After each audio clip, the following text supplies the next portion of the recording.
Hi, boys and girls. It's me, Butch. My name is Terry David SILVERCLOUD. I'm not native, just sounds that way. I'm 79 years old. I'll be 80 in October. Today is the 5th, 6th, 7th, Tuesday, the 9th of July. Around, must be around 7 p.m. by now. I'm, I'm down in English Bay here in Vancouver.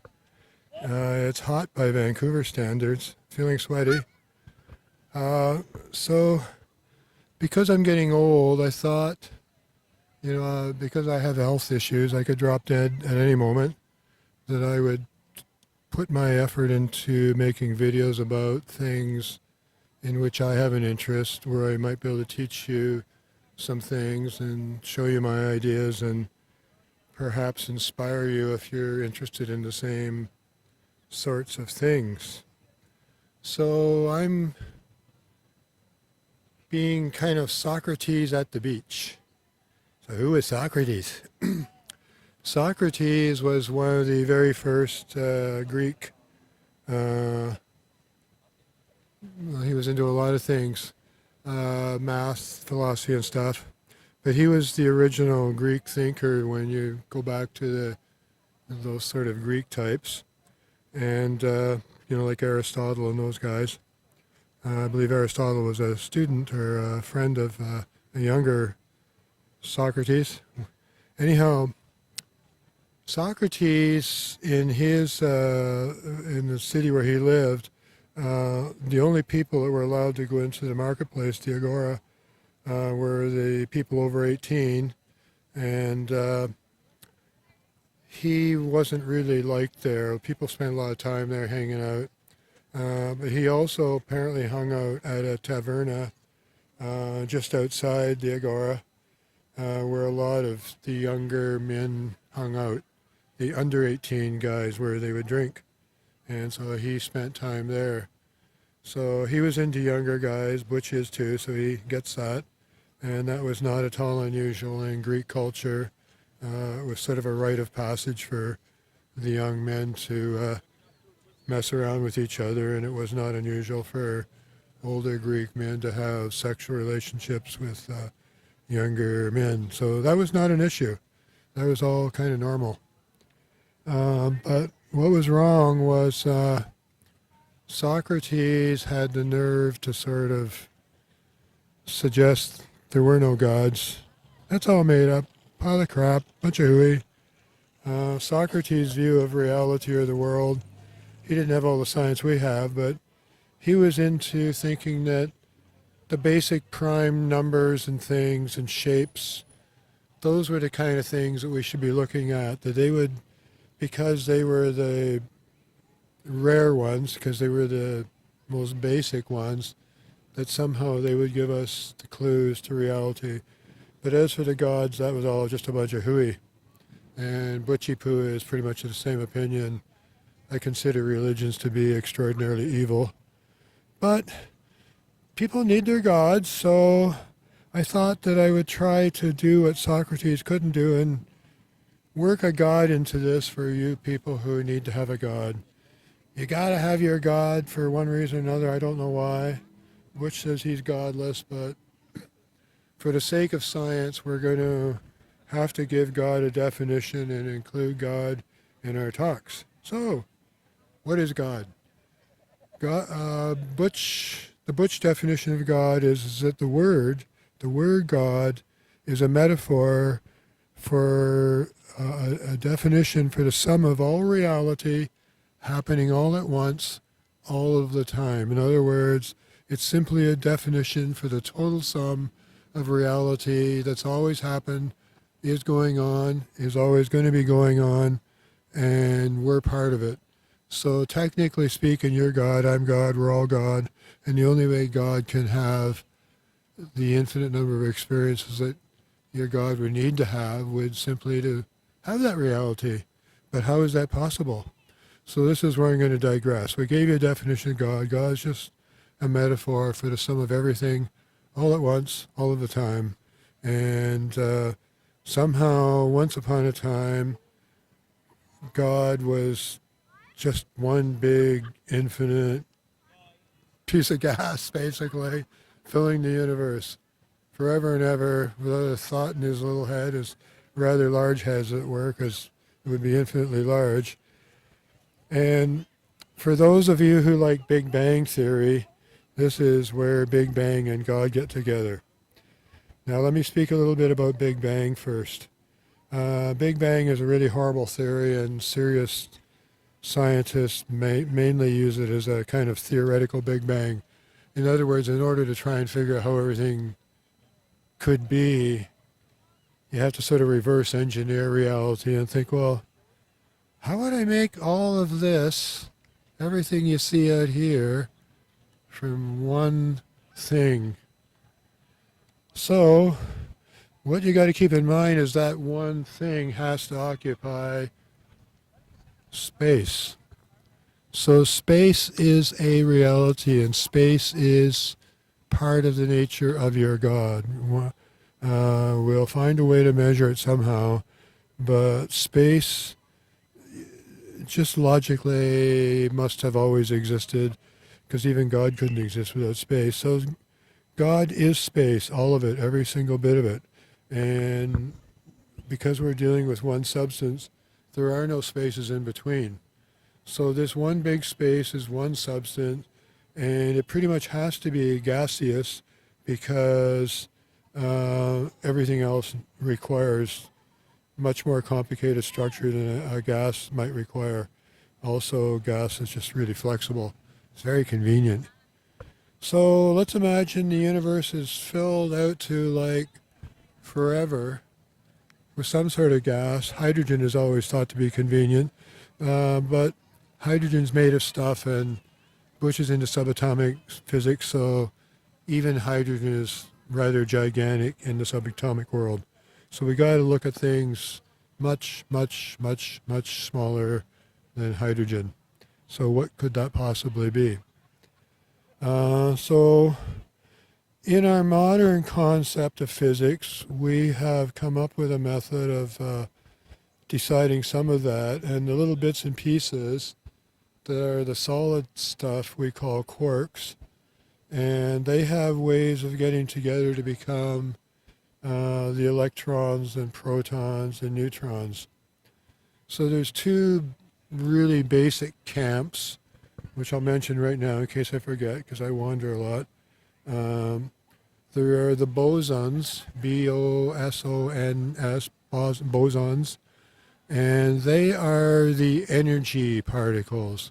They don't go bump in the night. They do the bumping, but they're not the ones that do the actual bumping. And then there's the fermions, they're sometimes called leptons. But the fermions, they're the ones that are the solid things.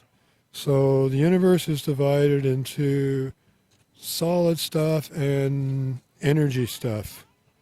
And the energy stuff is associated with irrational numbers, numbers which cannot be resolved. And the reason for that is because they're energy, they need the requirement to have an infinite variety, and the only way you can do that is to have an infinite number of numbers, and they're irrational. Pi, which is used in mathematics, is an irrational number. It doesn't have an ending. NASA has computed it to 1 billion decimal places. So rational positive numbers, numbers that are greater than zero, they're the ones associated with fermions and the solid stuff. And I'll get into that a bit later. I want to talk just for a second. There's no particular point in this video except to turn your mind on the stuff you might not know. So hang in there.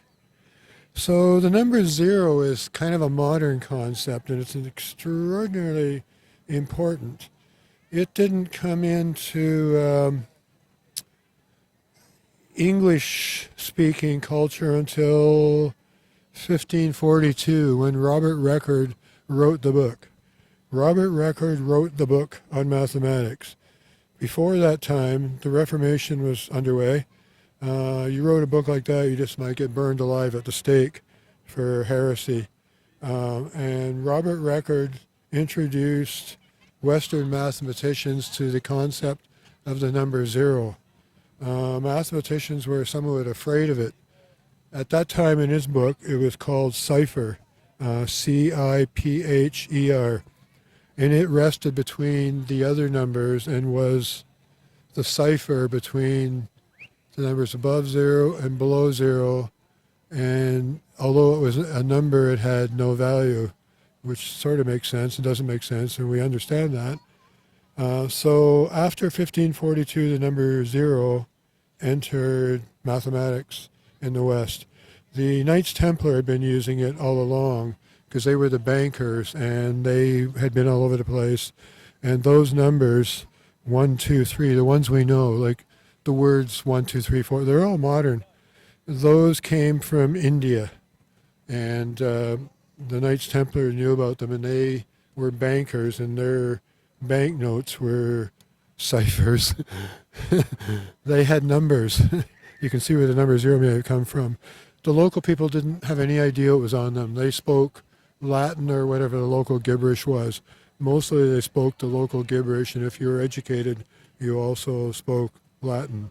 So the local gibberish would be English that any of us today would probably have difficult following because that's just the way they spoke back then. Where were I? So the Knights Templar, they knew about the numbers, and we call them 1, 2, 3, 4, 5, 6, 7, 8, 9, and 0. And there are other number systems possible, say based on 12 or 16 or even on the square root of 2. I'm just trying to throw a whole lot of ideas into your head, and I haven't really figured out where I'm going now because I lost my train of thought from the beginning. So let's get back to it. I lost my train of thought. So we want to be able to create a universe out of one thing. That's what the basis of all this is. And how can we do that? So the gist of what I'm going to talk about for a bit will just be to throw the ideas into your head and how that can be done. A sphere, although it has an infinite number of surfaces, has one surface. It's really just one surface, but it's very hard to define. So we must assume that the very smallest shape that could possibly exist is a sphere. Now in quantum physics that's what it is, but it has no size. And they give it size by assigning it a standing wave value. And a standing wave will turn it into a sphere of energy. And we can describe how big it is, how fast it's electronically turning, and what direction it's pointing, and stuff like that. That's what quantum physics does. And Erwin Schrödinger wrote the equations for those kind of things. But for more practical purposes, we use the electron. Now the electron has size, so it must have structure, but we have no way in which we know to make it break apart. And yet we know there are smaller things because we have all kinds of bits and crap showing up in atom smashers like at CERN in Switzerland. We can, however, use the electron to measure things smaller than itself, especially if we have more than one source of electrons pointed at the same thing.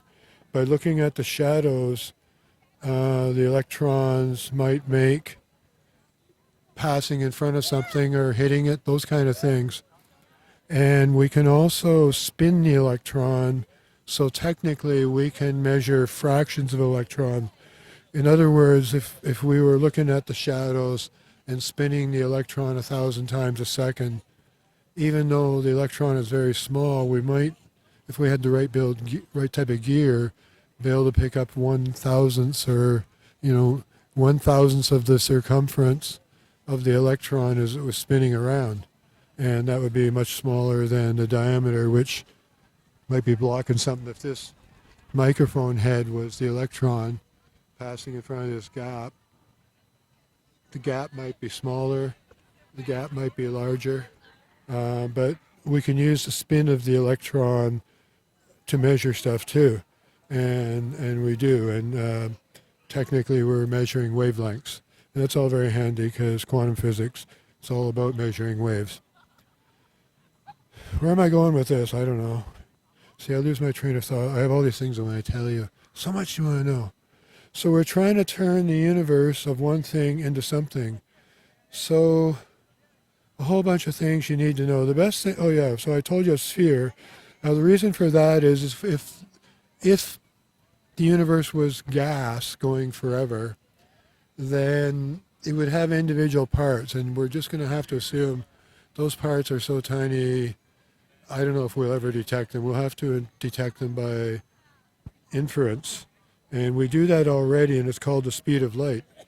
So the speed of light is somehow set by the very, very smallest electromagnetic something or other. Basically for us, that's the electron, but the electron is made of electromagnetic parts, so therefore there must be smaller magnets than the electron, and whatever the smallest one is, it cannot possibly be a solid and deal with the speed of light at the same time. This is where the fermions and the bosons come in. So the solid stuff is somehow the stuff that was traveling faster than the speed of light, and it's fallen below the speed of light, and it can't keep up anymore. Because it can't keep up anymore, rather than keeping up, it starts spinning, and it tries to spin at the speed of light, and it spins at E equals mc squared. So that way, even though it can't travel at the speed of light, it can exist at the speed of light, because its outside circumference is spinning at least at E equals mc squared. And to be a standing wave of energy, it would have to spin at E equals 4/3 pi c cubed.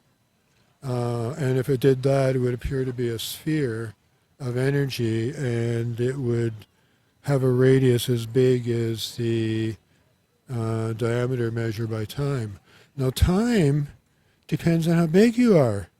So if you lived on a carbon atom, a second of what I am doing right up here, that would be an extraordinarily long time on a carbon atom. So time is kind of a weird thing. It's not a thing, it's just a measurement of change, and it's also based on a measurement of size. And right now we measure it on the vibration of a cesium isotope. Apparently there's a particular cesium isotope which doesn't break down, and they can pump it through a magnet like you have in your microwave to ionize it, and that'll cause it to vibrate, and it always vibrates at exactly the same rate, and they measure that, and that's your atomic clock. Tricky to do, but that's sort of how it's done. So where was I? So time is just a measurement, and it's in reference to how fast a cesium atom vibrates, and that's been adjusted apparently a couple times, but we have a pretty good idea how fast that is. Where am I going with this? So we're trying to look at making reality out of one thing. So in quantum physics, it's a singularity, and if there was a time that was a beginning before a Big Bang, these things would all be sitting equally apart forever in all directions. I just thought of something I might have not talked about, so I'll probably forget what I'm talking about, but Big Bang, Big Bang. Big Bang is a really bad theory. I think I was talking about it. That comes from the observation that the stars, planets, and stuff like that, galaxies, seem to be moving apart. Now, there may be other reasons for that. One is that we live within the Milky Way, and we are continuously moving towards the center of the Milky Way, which means we're moving into an environment where the longest wavelengths are shorter and shorter and shorter. We start riding them. We're sort of rising above the longest waves, and they aren't necessarily part of our perceptual reality. The other thing is that as the solar system goes through the galaxy, it's tilted mostly south pole forward, but it's a bit off kilter, and it's also rising above the galactic. Let me see if I can show you this way. Above the galactic plane, and then below the galactic plane, and above the galactic plane. And the galactic plane is associated with longer wavelengths than above or below. So this may sound silly, but in the world of physics it's important. Whether you're riding on top of the wave or below the wave or in the wave, these things affect all your instruments and the kind of readings you're getting and stuff like that. Okay, I want to talk about that, and I forgot. See, I told you I forgot what I was talking about, and I did. You're an idiot. I'm an idiot, I know. But it's okay, because I'm going to cover it all eventually, somehow, somewhere. Oh yeah, so if everything was equidistant apart everywhere, like if I was the center, a quantum center with I was either an electron or the very smallest unit is a quantum. So let's call it that. So I'm one quantum, and that's just a name given for practical purposes, of the smallest unit of anything in reality. And they give it size by spinning it and stuff, and that's where quantum physics comes in. If they make it spin and give it energy, it starts getting bigger, and so they can do all kinds of things with it. And if an electron goes from a lower energy level to a higher energy level, it requires one quantum's worth of energy to do that. And if it falls out, it gives one quantum's worth up, which is called a photon.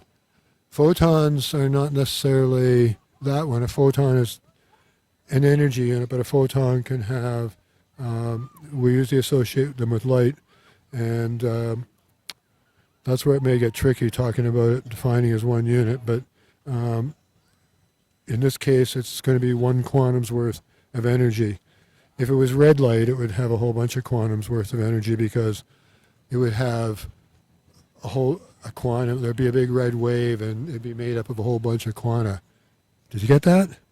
So the quantum is the smallest one making up the bigger one, and it would be reasonable to call both of those photons, which is a bit confusing, I know. Confuses me for sure. We got to get back to the idea of how God is going to make herself. So if all the bits and pieces of God at some time were as cold as it could get, because energy there's no such thing as, if there's something that exists, absolute zero is sort of more like you can almost get there but not quite, because the mere existence of something is energy, E equals mc squared. So there is energy there, but basically as cold as you can get, but still be gaseous in nature. Now the definition in science is that gases are atoms and molecules that are widely separated. Liquids are closer together, and solids are very close together. That works for a lot of the things. Butch says it also includes this. Butch says that to be a gas, the atomic shape should be toroid, a torus.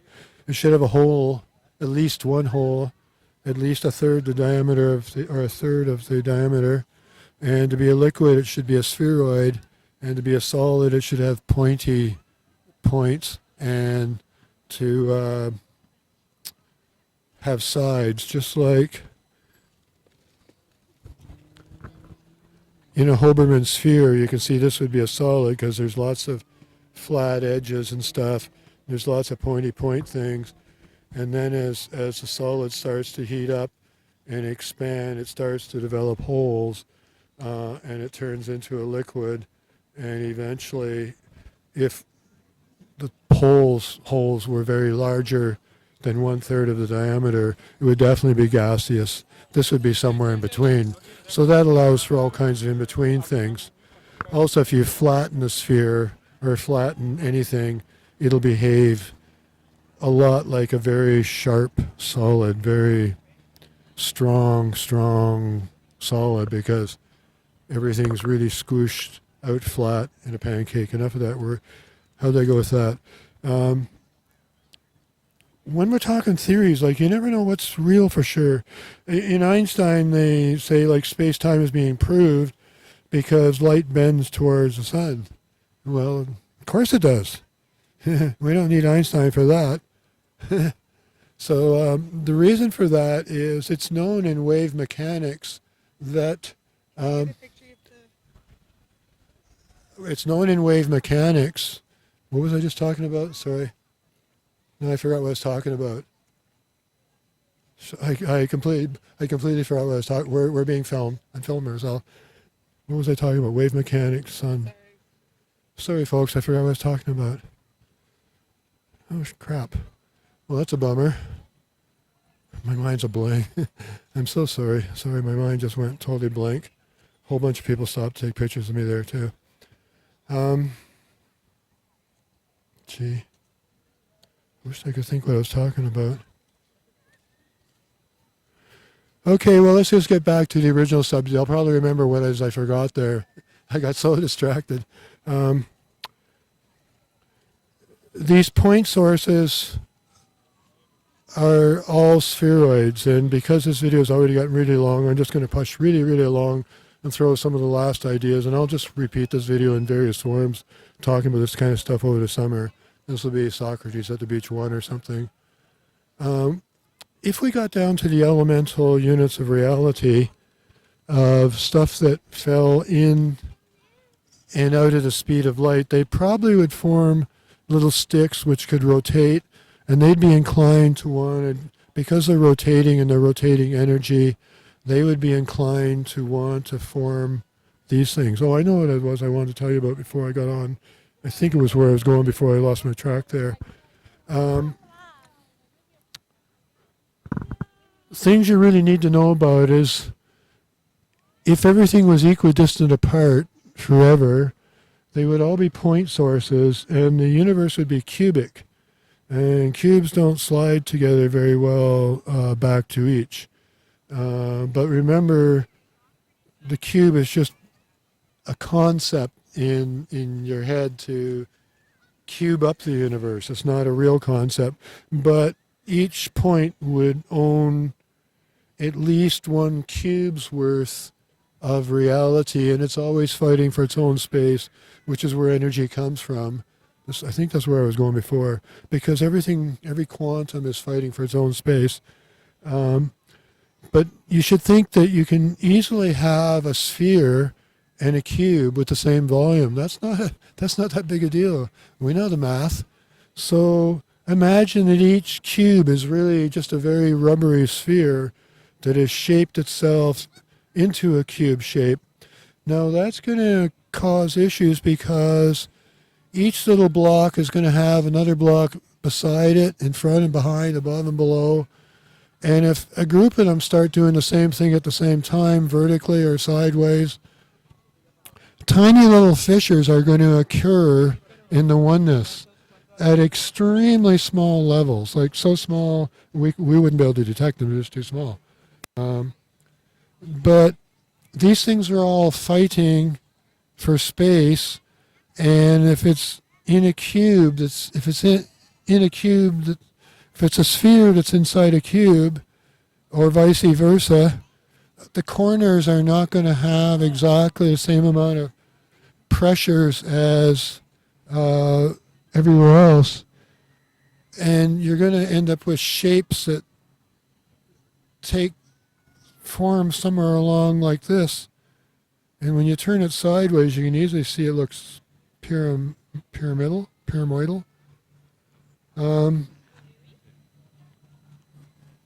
Another reason that's going to happen is that some things are going to be inclined to turn to the right, some things are going to be inclined to turn to the left, and they're going to join up with each other. And those things are going to join up and form strings. And they're going to join head to toe. And the ones that spin right are going to join up together. The ones that spin left are going to join up together. And those two things are going to be inclined to join together. Those kind of things together, if I can find one, are going to imagine this is the same thing, form force fields. Like there's strings, but what's in the center, these things are turning and they have magnetic fields, so there's a force field between them. And it doesn't take very long before you can get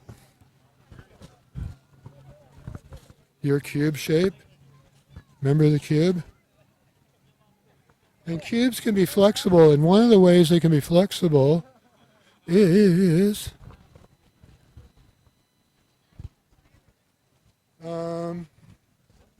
give me a moment here.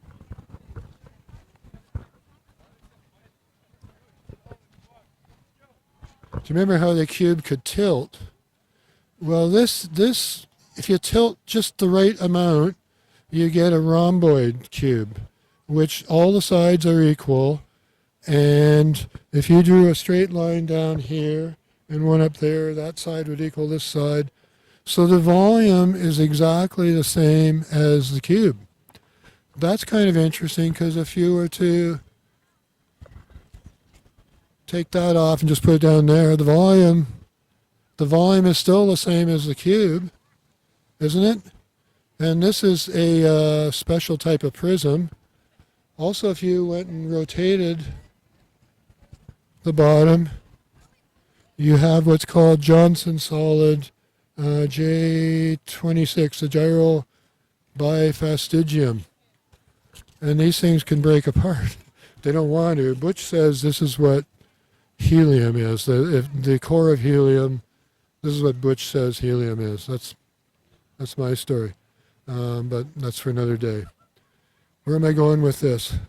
I've talked too long. I was trying to throw ideas in your head.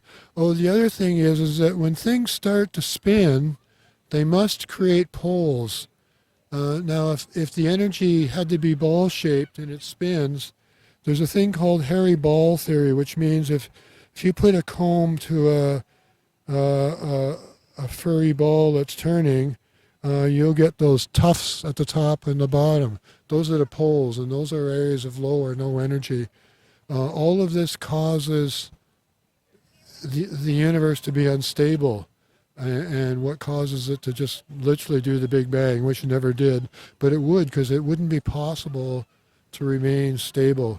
Well, I think that's one of the things I talked about that I forgot that I was talking about. Big Bang comes about from the idea that things are expanding apart from each other.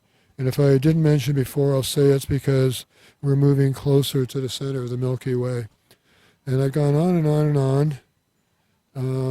We'll call this my practice video number 1, because I want to sort of find a way of condensing this kind of information down to a more shorter, practical way. And if not, at least if somebody's watching, you miss every opportunity you don't take. And I want to pass some of these ideas on to those of you geeks like me who think about this kind of stuff. So Butch is going to say bye-bye, and I got to reach down and touch behind your back here, somewhere down here. I think I found it. I think I found your sweet spot. Bye from Butch.